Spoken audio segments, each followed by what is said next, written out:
Hello everyone, कैसे हैं आप सभी। मैं डॉक्टर स्वाति शर्मा इंग्लिश सूत्रा में आप सभी का स्वागत करती हूं और ये मेरी महाबैच सीरीज़ है। महाबैच का मतलब क्या होता है कि भैया पढ़ लो, ठीक है। किसी ना किसी एग्ज़ाम के लिए तो खुद को प्रिपेयर कर लो। इससे पहले मैंने एक मोटिवेशन सेशन जो है वो रखा था और उस पे कमेंट्स वगैरह तो अच्छे आ रहे हैं। और मुझे ऐसा लगता है कि जो व्यक्ति जैसे कहते हैं ना कि जाके पैर ना पड़ी बिवाई, वो क्या समझे पीर पर आई। वही वाली बात जो है मैं समझ सकती हूँ कि भाई दूसरे का दर्द वो समझ सकता है जो उस दर्द से गुजरा हो। तो मैं इसीलिए मैंने वो वाला जो सेशन था मोटिवेशन वाला, वो मैंने दिया था। और उम्मीद करती हूँ कि वो सेशन आप लोगों के लिए आपको अच्छा लगा हो। और कभी कभी पढ़ाई से हटकर भी बातें कर लेनी चाहिए। तो उसी सेशन को मैंने इसलिए ही उस सेशन को बनाया था। अब ये जो मैं आज के लिए कर रही हूँ क्या है भाई, ये मैं क्या करवा रही हूँ आपको पता है। आज मैं जो मैंने ग्रामर का सेगमेंट लिया उसमें मैं आप लोगों को वर्ब के ट्रांजिटिव वर्ब, इनट्रांजिटिव वर्ब और ये सिखाना चाह रही हूँ। पता है लोग पढ़ते हैं, बहुत अच्छी ग्रामर वाले भी होते हैं और ग्रामर का बहुत अच्छी ग्रामर हमारी है ये मानने वाले भी होते हैं। दोनों में फर्क होता है। पढ़ते पढ़ते पूरी जिंदगी बीत जाती है, ट्रांजिटिव इंट्रांजिटिव वर्ब निकालना नहीं आता। ठीक है, तो आज मैंने वो लिया है कि मैं जो है भाई जिन्हें आता है बहुत अच्छी बात है, फटाफट क्वेश्चन देख के बताना। और जिन्हें नहीं आता वो भी देख ले, ठीक है, और वो सीख लें। तो खैर ये मेरा भाई ऐसा है कि हम ये हमारा जो बैच है एक महा बैच है। मैं आपको सबसे पहले इसमें बताऊं, हम इसके जब अभी इसके ना नोट्स प्रिपेयर हो रहे हैं। ये जो महा बैच है ना, ये यूपी के एग्जाम को छोड़कर यानी कि टीजीटी पीजीटी को छोड़कर एलटी का जब तक नोटिफिकेशन नहीं आएगा तब तक उसके सिलेबस के बारे में हम कुछ बात नहीं कर सकते। उधर छोड़कर बाकी ये सारे एग्जाम्स को कवर करता है, जिसमें डी ट्रिपल एस बी है, बीपीएससी है। क्यों? क्योंकि बीपीएससी का मैं इसमें बीपीएससी का टीजीटी पीजीटी दोनों में क्या ले रही हूँ, बीपीएससी के जो एससीईआरटी वाला होता है वो भी, एनसीईआरटी वाला भी, और हिस्ट्री वाला भी, मतलब इंग्लिश ब्रिटिश लिटरेचर वाला भी, लिटरेरी टर्म्स भी, उसमें बीपीएससी में भी ये कवर कर रही हूँ। एनवीएस है, झारखंड है, यूकेएलटी है, उड़ीसा है। अब आप लोगों को इसमें जो बैच है इसमें माई लिटरेचर वाला पार्ट बात करते हैं। लिटरेचर वाले पार्ट में आपको क्या मिलेगा, पहले मैं आपको ये बता दूं। लिटरेचर वाले पार्ट में इसमें आपको मिलेगा, इसमें जो महा बैच का बता रही हूँ, ब्रिटिश लिटरेचर की पूरी जो है वो मिलेगा, जिसमें हर जो यूनिट है यानी कि 64 शेक्सपियर, उसमें आपको लगभग ऑन एन अप्रॉक्स 200 क्वेश्चंस उसमें लगे हुए हैं। उसके बाद आपको इसमें मिलेगा लिटरेचर वाले सेगमेंट में, इसमें आपको American literature, Indian literature and literature from other parts of the world, ये एनसीईआरटी एससीईआरटी अलग, ठीक है जी। उसके बाद मिलेगा उसमें लिटरेरी टर्म्स, ठीक है। लिटरेरी टर्म्स का पार्ट अलग है, इसमें लिटरेरी टर्म्स है। फिर है ग्रामर, ग्रामर ग्रामर वाला पार्ट है। ग्रामर में मतलब उसमें भी सारा नोट्स हैं, यानी कि इसमें सिर्फ वो नहीं है, मतलब क्वेश्चंस वाली वो नहीं है, नोट्स है बाकायदा, और टेस्ट पेपर्स हैं, मतलब वो लगे हुए हैं उसमें, टेस्ट पेपर्स है। तो इतना सब आपको ये मतलब अपने आप में ये नोट्स भी कंप्लीट हैं कि हम इस तरीके से नोट्स बना, मतलब मैं लगातार लगी पड़ी हूँ नोट्स बनाने में, तैयार करने में, कि स्टूडेंट्स को कोई परेशानी ना हो हर एग्ज़ाम के लिए, प्रिपरेशन के लिए। तो वो जो है नोट्स वाला पार्ट ये हुआ, ये बैच है। इसके लिए आपको करना क्या है, आइए इंग्लिश सूत्रा का ऐप डाउनलोड करिए प्ले स्टोर से, स्टोर में जाइए और देखिए ये वाला बैच जो है। इसके साथ ही हमारे जो है वो बीपीएससी का बैच जो है सेपरेट हमने लॉन्च किया है, और जिसमें सब्जेक्ट कंसर्न है, प्लस मतलब सब्जेक्ट कंसर्न है, इंग्लिश है और literature and grammar. D triple S B TGT PGT के लिए हमने सेपरेट बैच करा है जिसमें लिटरेचर एंड ग्रामर। एक खाली डी ट्रिपल एस बी के लिए सिर्फ लिटरेचर के सेगमेंट का भी बैच हमने जो है वो लॉन्च किया है। तो आपको करना क्या है, आपको इंग्लिश सूत्रा का ऐप डाउनलोड करके और स्टोर में जाकर ये देखना है। और भाई बिक भी रहे हैं, ऐसी बात नहीं है कि आपको लगा इस समय कौन खरीदेगा, जी खरीद रहे हैं, और हम अपना तैयारी कर भी रहे हैं कि अपने नोट्स वगैरह जो है हमने तैयार करने शुरू कर दिए हैं। नोट्स इसी तरीके से बना रहे हैं कि स्टूडेंट्स को कोई परेशानी ना हो, ठीक है। और ये तो डी ट्रिपल एस बी का है। 16 जनवरी से ये बैचेस लाइव स्टार्ट हो रहे हैं। हमारे वीडियो बैचेस भी हैं, DSSB का, TGT PGT का, हमारे जो हैं वो जो है वीडियो बैचेस भी हैं, और ये हमारा जो है ये हमारे वो वाले बैचेस हैं जो लाइव शुरू हो रहे हैं 16 जनवरी से। चलिए खैर, अब मैं यहाँ पर आती हूँ। पहला क्वेश्चन है, चलो ओके, क्वेश्चन का जवाब दो। Which novel of Galsworthy became the first part of his immense family novel, The Forsyte Saga? ये इनका कौन सा नॉवल था जो इनकी जो फॉरसाइट सागा सीरीज थी उसमें जो पहला नॉवल था वो कौन सा था? The man of property, in chancery, to set, none. तो गॉल्सवर्दी का कौन सा नॉवल था? भाई मैं आपको जिस इस समय जो भी क्वेश्चंस करा रही हूँ भाई इन्हीं एग्जाम्स को ध्यान में रखते हुए हैं, यानी कि महाबैच वाले, BPSC वाले और DSSB वाले, वही वाले क्वेश्चंस जो हैं वो मैं करवा रही हूँ। तो कभी लेवल हाई रहता है, कभी लेवल जो है वो मॉडरेट रहता है, इसी तरीके का। पढ़ो वो जो तुम्हारे काम आए, ठीक है? आलतू फालतू चीज़ों को ना पढ़ो। जब तुम्हारी नौकरी लग जाए, जिंदगी पढ़ी तब पढ़ लेना, फिलहाल वो पढ़ो जो तुम्हारे काम आए। तो which novel of Galsworthy became the first part of his immense family novel, जो है कौन सी नॉवल थी? दैट इज सही बताया आप लोगों ने, आवाज आ रही है मुझे आपकी। The man of property. चाहिए, चलिए next. In which Wordsworth's poem does the line our birth is but a sleep and a forgetting appear? Tintern Abbey, the immortality ode, the prelude, the excursion. ये line आपने कई बार सुनी होगी। Our birth is but a sleep and a forgetting, और we come on the trailing clouds of glory. ये line जो है, पहली बात, ये हेनरी वॉगन की जो पोयम है, ये जो पोयम है कौन सी है? The immortality ode. ये प्रभावित है हेनरी वॉगन की पोयम द रिट्रीट से, ठीक है जी। और ये पोयम जो है अपने आप में ये बताती है कि आत्मा की मृत्यु के बाद और जन्म से पहले कहाँ रहती है। तो our birth is but a sleep and a forgetting appear in the immortality ode. ये हेनरी वॉगन की द रिट्रीट से इन्फ्लुएंस्ड है ये poem, the immortality ode. Which of the following is not a source of Shakespeare's play The Merchant of Venice? आप लोगों ने merchant of Venice जरूर पढ़ा होगा, जिसमें शेक्सपियर ने एंटीसेमिटिज्म को भी जो है वो दिखाया है कि ज्यूज के अगेंस्ट जो है, शुरुआत में शेक्सपियर ने, जब शेक्सपियर ने इसको रखा था तो उन्होंने इसे कॉमेडी के सेगमेंट में रखा था। लेटर ऑन जो क्रिटिक्स थे उन्होंने इसे ट्रेजी कॉमेडी जो है वो कहा है। ट्रेजी कॉमेडी वैसे तो शेक्सपियर के रोमांसेस को कहा जाता है, मगर उन्होंने कहा था कि the end was not up to the mark, everyone was happy except Shylock. तो भाई being a Jew he should not be punished the way he was.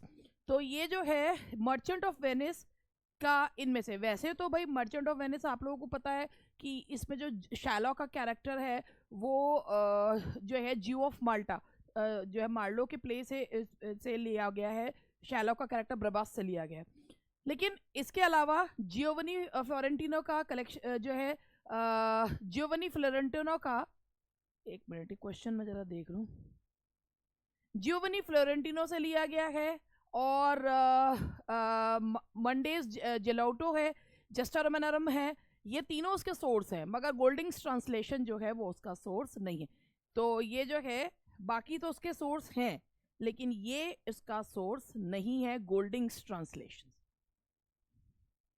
Galsworthy's novel In Chancery appeared in the year 1918, 1919, 1920, 1921.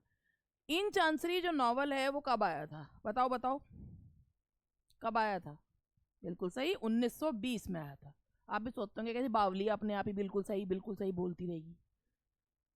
बैंको is the name of a general of Scotland in Shakespeare's play. सबसे पहले Scottish play, आपको पता है इसका answer तो आप लोग देख के बता ही देंगे। Othello, King Lear, Macbeth, Timon of Athens, कहाँ से कौन सा कैरेक्टर है? आपको पता है, ये सबको पता है कि ये इसका आंसर जो है वो मकबेथ है। आपको पता है मकबेथ को इतना कर्स्ड प्ले माना जाता था कि इसका कोई नाम नहीं लेता था, और इसको जो है द स्कॉटिश प्ले जो है के नाम से बुलाया जाता था, क्योंकि ये कर्स्ड प्ले मानते थे। तो ये मकबेथ, ये बैंको जो है, it was the name of a general of Scotland in Shakespeare's play Macbeth. आगे बढ़ते हैं। In which play of Shakespeare the following monologue occurs? Certainly my conscience will serve me to run. Othello, The Merchant of Venice, Measure for Measure, The Tempest. ये line जो है वो लॉन्सलेट गोबो की कही हुई लाइन है। Certainly my conscious will serve me to run from my master. तो ये कही है उसने शायलॉक के लिए, और ये कैरेक्टर जो फेमस कैरेक्टर है शायलॉक का वो किस में है? The merchant of Venice.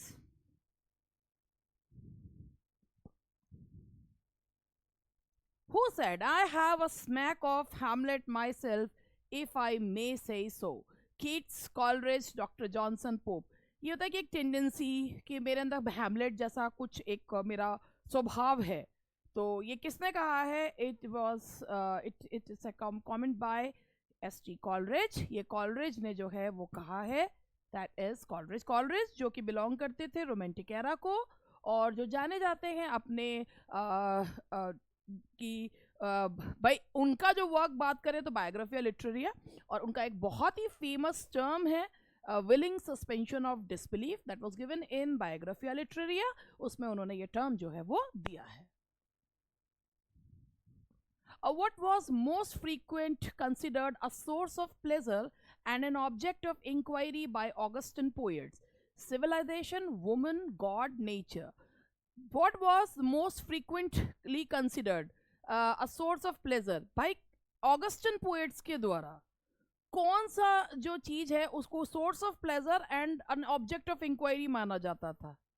हाँ जी, दैट वाज नेचर। नेचर।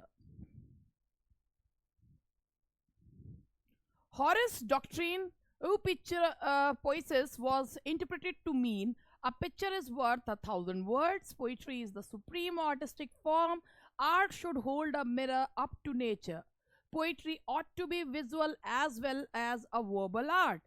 भाई ऐसा है कि ये जो टर्म है इसका मतलब होता है कि पोयम ऐसी होनी चाहिए जैसे कि हम एक पोयम भी वर्बल पिक्चर जैसी होनी चाहिए, यानी कि पोयम पढ़ते हुए वो इमेज हमारे सामने आनी चाहिए। तो poetry ought to be visual as well as a verbal art. It mean simple शब्दों में हम कहें कि जो है एक सजीव चित्रण होना चाहिए कविता में। तो कविता आप जब when you read a poem, picture should come before your eyes. If it comes then the purpose of poetry is served, otherwise it's not. तो ये जो है कि यो पिक्चर पोइसी जो है इसका मतलब है poetry ought to be visual as well as a verbal art. ठीक है जी, यहां तक हुआ। चलो आगे बढ़ते हैं। अब मैं आपसे ये कह रही थी कि भाई ऐसा है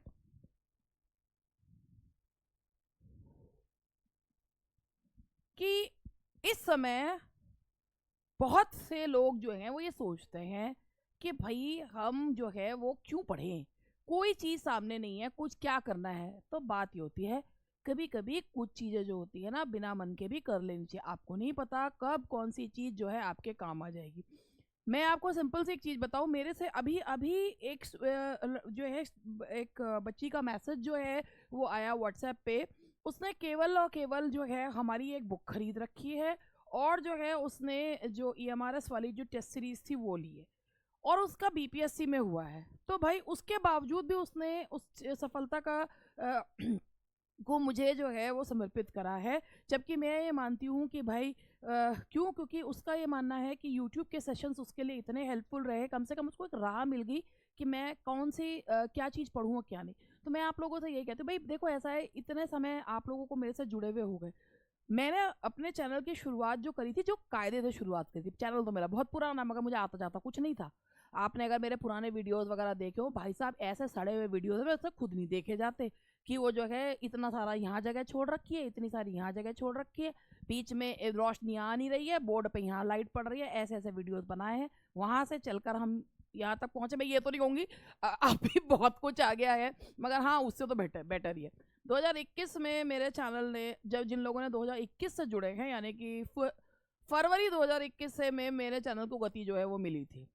तो फरवरी 2021 से फरवरी 2022, फरवरी 2023 और अब फरवरी 2024 आ जाएगी, यानी कि जो है 3 साल आप मान लीजिए मेरे चैनल को हुए हैं। और 1000 से अब 1000 भी सब्सक्राइबर्स नहीं थे, और अब जो है आप लोगों के जो सपोर्ट से 53,000 के अराउंड जो है वो हो रहे हैं। तो भैया बात ये है कि जो उन्होंने देखा होगा कि कहाँ से क्या पढ़ाना शुरू करा मैंने, और वो तो उसमें खैर मैं बात क्या कह रही थी वो ये है कि आप लोगों को एक ये चीज़ पता होगी कि मैं कायदे की चीज़ जो है वो देने में यकीन रखती हूँ। नो नॉनसेंस पर्सन हूँ मैं। तो कभी कभी अगर फालतू की बात बोल जाती हूँ तो उसको इधर उधर कर देना। तो कहाँ पे आपको कौन सी चीज़ आपके काम आ जाए, कौन सी चीज़ आपके लिए यूज़फुल निकल जाए, वो चीज़ आपको ध्यान रखना है। इस समय तो मैं जो भी चीज़ें आपको दे रही हूँ वो चूज़ करके बिल्कुल दे रही हूँ, सिखा रही हूँ, और that will be helpful for you. क्योंकि आपको भी जो बीपीएससी का फॉर्म जो एस्टेट का भरा हुआ है, और पता ही है अगस्त में तो पेपर उसका तो कम से कम होना ही है, और DSSB भी अब आएगा ही आएगा। तो मेरा मानना ये है कि अपना अपना 100% दो, बाकी ऊपर वाला तुम्हारा साथ जरूर देगा। तो चलो अब क्वेश्चन पे आते हैं। What name is given to the English literary period that emulated the Rome of Virgil, Horace and Ovid. पहले इस क्वेश्चन को समझते हैं। What name is given to the English literary period, जो इंग्लैंड का वो लिटरेरी पीरियड को किस नाम से जाना जाता है, दैट एम्यूलेटेड, जिसने नकल करी थी। एम्यूलेट करने का मतलब होता है टू कॉपी। जिसने नकल करी थी Rome of Virgil, Horace and Ovid, जो लिटरेरी जो क्लासिकल राइटर्स को फॉलो किया करते थे। और वो कौन सी एज थी? Augustan age. Yes, that was neo classical age. Neo classical भी जो कहा जाता है ना, नियो मीन्स नया एंड क्लासिकल, यानी कि वो नए रूप में क्लासिकल राइटर्स कौन होते थे? रोमन राइटर्स या जो है वो ग्रीक राइटर्स। तो जो नई क्लासिकल एज, और या इसे स्यूडो क्लासिकल कहा जाता है। स्यूडो क्लासिकल कहने का इस एज को एक रीजन है। स्यूडो मतलब होता है नकली। स्यूडो क्लासिकल क्यों कहते थे? कि though they followed the writers of Rome and Greece, but they followed only the style of writing and not the content. They the writers of Rome and Greece had a very good content as well as a good style of writing. लेकिन जो Augustan age के writers थे, they focused only on the writing style and not the content. तो ये इस as को जो emulate करती थी, उस एज को जाना जाता है Augustan age, neo classical age, age of Pope, या pseudo classical age. That is Augustan age. According to Samuel Johnson, no man but a blockhead ever wrought except for love, honor, money, his party. Doctor Samuel Johnson, जिन्हें doctor Johnson के नाम से पुकारा जाता है। भैया एक बात याद कर रख लेना, ये मेरे भी कुछ स्टूडेंट्स आज तक भी पूछ लेते हैं, मैडम बेन जॉनसन और डॉक्टर जॉनसन एक ही है क्या? भैया दोनों के बीच में कम से कम 200 साल का अंतर है। ना वो इनके भैया हैं ना कुछ हैं। दैट वॉज बेंजामिन जॉनसन, जो कि कंटेम्प्रेरी थे शेक्सपियर के।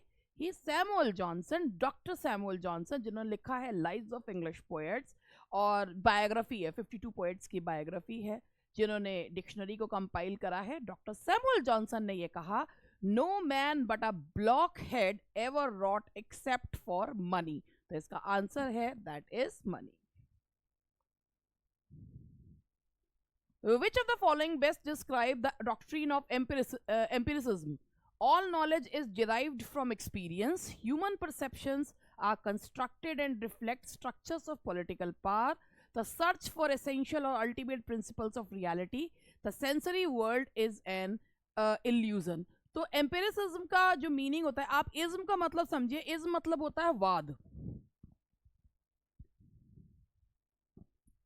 इज्म का मतलब होता है वाद। तो एम्पिरिसिज्म का इनमें से कौन सा जो ऑप्शन है वो एम्पिरिसिज्म को सही तरीके से जो है वो बताता है? तो जरा यहाँ से देखिए, इसका मीनिंग ये है कि इसको हिंदी में अगर हम बोले अनुभववाद, हिंदी में बोलते हैं अनुभववाद।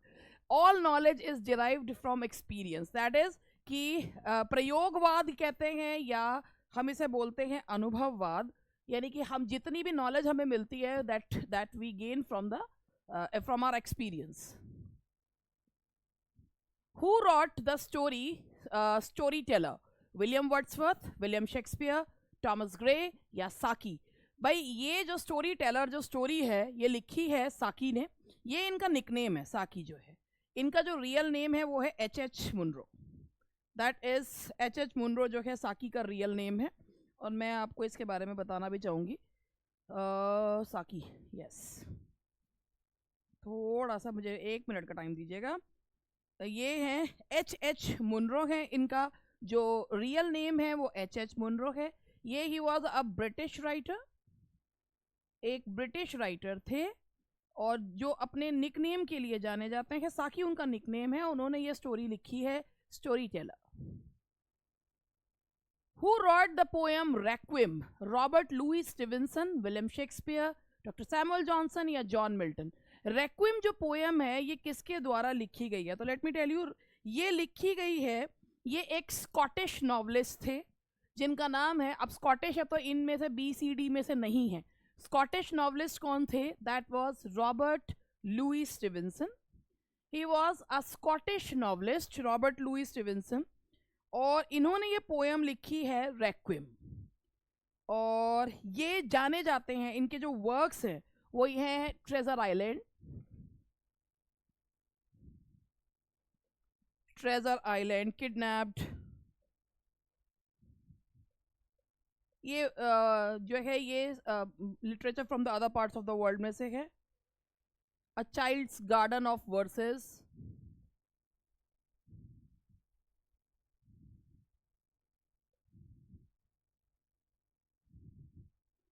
ये इनके द्वारा लिखे हुए वर्क्स हैं।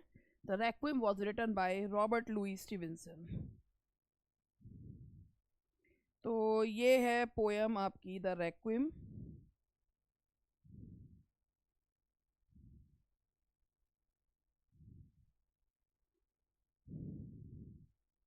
ये जो पोएम है रेक्विम एक एलिजी है, इट इज एन एलिजी।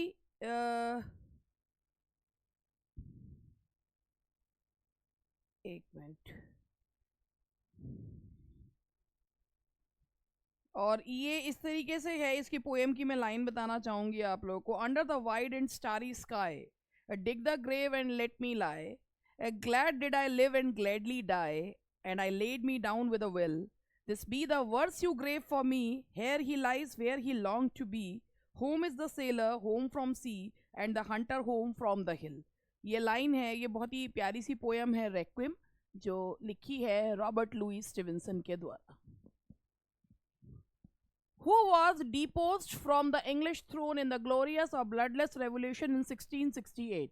तो भैया ब्लडलेस जो रेवोल्यूशन था, आप लोगों ने उसके बारे में सुन भी रखा होगा कि अगर ब्लडलेस रेवोल्यूशन के बारे में कि विलियम ऑफ ऑरेंज ने वो बहुत ही मतलब बिना बिना कोई जो है खून बहे ही बिना खून बहे ही विलियम ऑफ ऑरेंज का शासन जो है वो ब्रिटेन पे हो गया था। और ये जो है ये इसका डेट जो है वो गलत दे रखी है, 1688 होना चाहिए, मैं इस वही चेक कर रही थी, मेरे ख्याल से क्वेश्चन में भी गड़बड़ दे रखी है ये कि ब्लडलेस रिवोल्यूशन की 1688 है, ये 68 हो गया है, तो क्वेश्चन में 1688 ही है, इसको मैं ठीक कर दूं पहले, ये 1688 है। मैं वही सोच रही हूँ कि ब्लडलेस रेवोल्यूशन कब से 1668 में हो गया। तो ये जो ब्लडलेस रेवोल्यूशन ये था, जिसे इस ब्लडलेस रेवोल्यूशन को या ग्लोरियस रेवोल्यूशन भी कहा जाता है, इसमें क्या हुआ था कि जेम्स सेकंड को डिपोज करा गया था। डिपोज करने का मतलब होता है कि उन्हें गद्दी से उतारा गया था नवंबर 1688 में, और उसके उनके जाने के बाद उनकी जो बेटी थी मैरी, और उसके जो हस्बैंड थे विलियम ऑफ ऑरेंज, वो गद्दी पर आ गए थे, और बिना किसी को मारे पीटे बिना खून बहाए ये रेवोल्यूशन हो गया था, यानी कि जेम्स सेकंड को डिपोज कर दिया गया था और विलियम और मैरी ने ब्रिटेन की कमान संभाल ली थी। तो इसे ब्लडलेस रेवोल्यूशन या ग्लोरियस रेवोल्यूशन भी कहा जाता है, और वो जो जिनको गद्दी से उतारा गया था दैट वाज जेम्स सेकंड।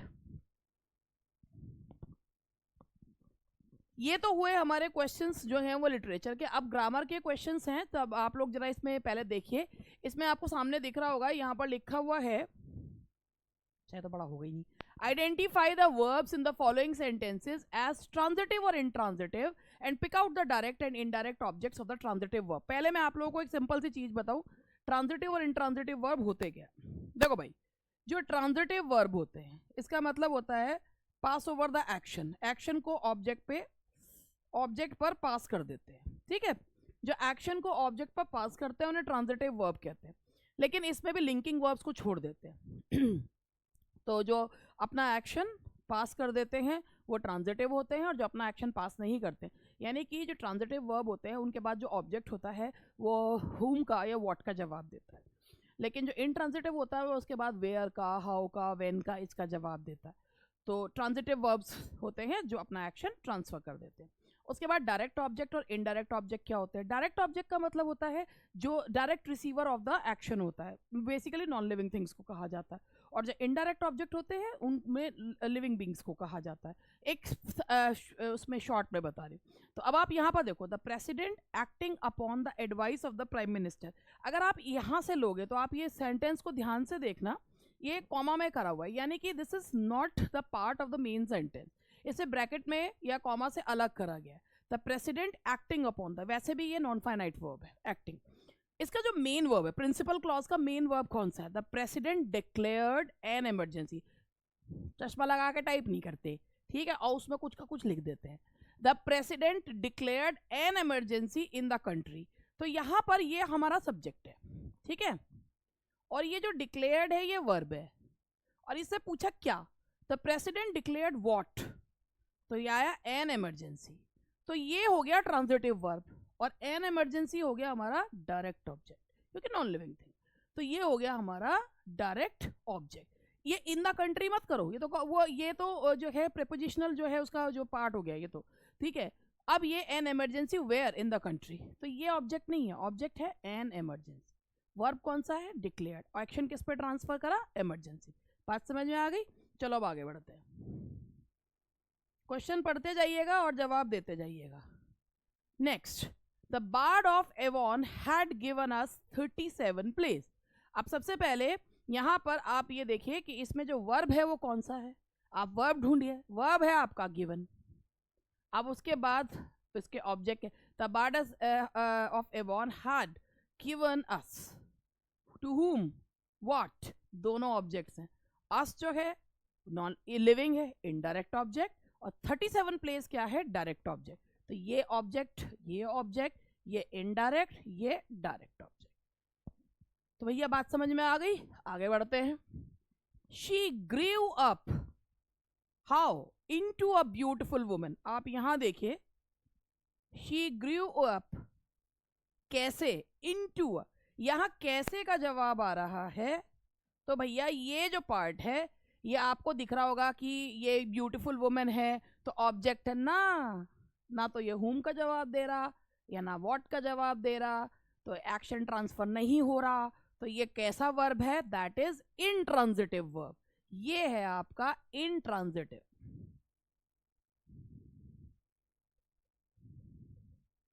ठीक है जी। अब क्वेश्चन नंबर 4 देखो, all but one independent candidate lost their deposits in this election. पहले हमारा all but one independent candidate lost, यहां बात जो है lost their deposit, all lost what, lost आपका वर्ब हो गया, ऑब्जेक्ट पे ट्रांसफर हुआ देयर डिपॉजिट। देयर से ये मत सोच लेना कि भाई ये जो है इनडायरेक्ट ऑब्जेक्ट है, ना जी ना, बात डिपॉजिट्स की हो रही है और उस पर अधिकार बताया जाए, तो ये नॉन लिविंग थिंग है। तो ये जो ऑब्जेक्ट है आपका that is direct object. Lost transitive verb और डिपॉजिट्स जो है वो डायरेक्ट ऑब्जेक्ट है। They painted the town red with their fun filled adventures. They painted, subject है इसमें दे, वर्ब है इसमें painted, painted what? The town. तो टाउन हो गया आपका इसमें डायरेक्ट ऑब्जेक्ट, एंड पेंटेड हो गया आपका इसमें ट्रांजिटिव वर्ब। तो the painted the town red. Question number 6, the manager of the bank has announced what? A yearly bonus for the probation. अब ये फॉर द से मत लगना, the manager of the bank has announced, object, verb है आपका announced, जो है action किस पे ट्रांसफर हुआ? ईयरली बोनस पे। तो अनाउंस जो है वो आपका क्या है? ट्रांजिटिव वर्ब, और जो आपका ऑब्जेक्ट है वो है ईयरली बोनस, और वो कैसा ऑब्जेक्ट है? Direct object. This band of musicians has truly arrived on the scene. अब आप यहां पर देखिए, दिस बैंड ऑफ म्यूजिशियंस, ये आपका सब्जेक्ट हुआ, हैज ट्रूली अराइव्ड, भाई ट्रूली तो एडवर्ब है, ठीक है, और अराइव्ड क्या है, वर्ब। तो और जवाब किसका दिया जा रहा है, वेयर का, यानी कि ऑब्जेक्ट नहीं है, तो ये वर्ब कैसा हो गया, दैट इज इंट्रांजिटिव। ये हो गया आपका इंट्रांजिटिव। आप सोच रहे हो कि टाइम तो दे नहीं रही, ठीक है, कोई नीचे वाला आप कर लो, कर लो कर लो, आप ही कर लो, नीचे वाला आप कर लो। No one among the bystanders stepped forward to offer the victim's help.